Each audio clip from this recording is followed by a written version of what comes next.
Say what you will about the Star Wars sequel trilogy, there was a fair bit of anticipation for each film in the run-up to their release dates, especially the first one, The Force Awakens, the first canonical live-action continuation of the Star Wars franchise set years after the return of the Jedi, and fans were excited at the prospect of seeing the return of series originals Harrison Ford, Carrie Fisher, and Mark Hamill. Now, the fact that those three actors never got screen time in the movies together will remain among the biggest cinematic disappointments in recent sci-fi history. And the fact that those films also weren't great and that Rey took center stage notwithstanding. But you can't deny there was a lot of buzz about those movies. There was a sense of anticipation, even if it dwindled a little bit as the trilogy series went on. You couldn't escape the build-up on social media and the hubbub with each trailer that was released. And, you know, it was much the same for Rogue One, a Star Wars story, which I think was a pretty solid prequel movie, the best recent Star Wars movie, and to a lesser extent with Solo. But here we are now, just weeks away from a new Star Wars cinematic release. And it feels like tumbleweed is rolling around fan circles online by comparison to those other movies. The Mandalorian and Grogu is coming out in May, next month. There just really doesn't seem to be much enthusiasm for this movie. Is it just me? I mean, sure, the Mandalorian TV series was decent enough in its first 2 seasons, but I don't think it was movie-worthy. I suspect the thinking was, let's take the last decent Star Wars TV project that was popular and adapt it into a movie. I don't know about you, but I just get the sense that there's some apathy in the fan base for this one. Anyway, I think that's the reason why box office projections for this film aren't great. This article is from sffgazette.com. That's Sci-Fi Fantasy Gazette. I will include it linked below in the description box for you to check out. It says The Mandalorian and Grogu is tracking to open in the same ballpark as 2018's Solo: A Star Wars Story. The Mandalorian and Grogu arrives in theaters next month, but excitement for the first Star Wars movie since 2019's The Rise of Skywalker is noticeably muted. Yes, that's exactly how I would describe it also, muted. You'd be forgiven for not even knowing there was a new Star Wars movie about to be released.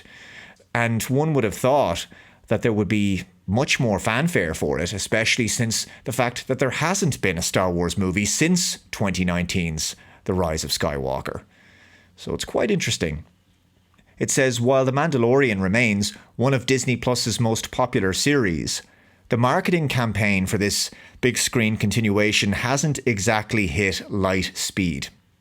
Disney dropped the ball during the Super Bowl with a parody of old beer car commercials, and even the trailers have fallen short in the eyes of some fans. The first box office projections have just landed via Box Office Theory, and it looks like The Mandalorian and Grogu is eyeing a $70 million to $85 million start in North America. If it debuts on the lower side, then it would be the lowest domestic opening weekend in the Disney era of Star Wars, which would not be good. $70 to $85 million is really not great for a Star Wars movie. For comparison, since 2015, the Star Wars franchise has opened with $248 million, The Force Awakens, $220 million, The Last Jedi, $177 million, The Rise of Skywalker, $155 million, Rogue One, and $84 million, Solo.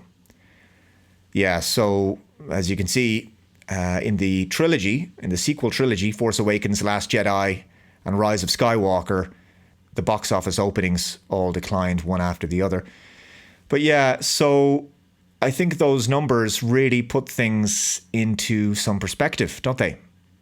$70 million or $85 million for The Mandalorian and Grogu for a domestic opening weekend at the box office.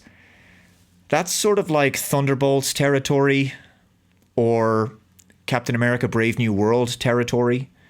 Both Thunderbolts and Captain America Brave New World were box office failures. Yeah, so Thunderbolts, it went on to make similar money at the box office to Solo, A Star Wars Story. Thunderbolts opening was $74 million as per Box Office Mojo. Solo made $84 million on its opening domestic weekend and went on to make $392 million. It was not a success. And also, Captain America Brave New World had an opening domestic weekend of $88.8 million. So how then can The Mandalorian and Grogu possibly hope to be a financial success if its opening weekend is going to be so low? No pun intended. Well, to be fair, and this is one positive here, I will say, this is a positive. Apparently the budget for The Mandalorian and Grogu is relatively low or lower by comparison to many recent Star Wars movies and by comparison to a lot of other big Disney franchise productions. From what we've heard, The Mandalorian and Grogu's budget is something like $166 million. That's the production budget. $166 million. Now, usually these films are $200 million plus. Now, that $166 million doesn't include marketing costs, but still, $70 million is a modest opening, but I do think it is about time that big franchise movie budgets were reduced and things have to be made more economical. I think the budget for The Mandalorian and Grogu is a step in the right direction. A lot of recent Disney budgets for big films they've just been too big. And as a result, these films sometimes struggle to generate a profit at the box office because it's just difficult for them to recoup their costs. So yeah, budgets need to be brought in line. They need to be brought down. So of course, I do hope that this is going to be a good movie. But the trailers released so far haven't really grabbed me. And there just seems to be a collective apathy. There's been a lot of Star Wars lately, a lot of Star Wars on TV. And when I see the trailers for The Mandalorian and Grogu, it looks like a trailer for a new series or like season 4 of The Mandalorian. That's what it looks like. I'm not seeing anything here that feels like it's worthy of, a cinema release. It looks like you'd be forgiven if you thought that this was actually going to be a new streaming series or something. Let me know your thoughts in the comments below. If you haven't already, please subscribe to Computing Forever. Thanks very much for watching. Take care. I'll see you next time. Bye-bye.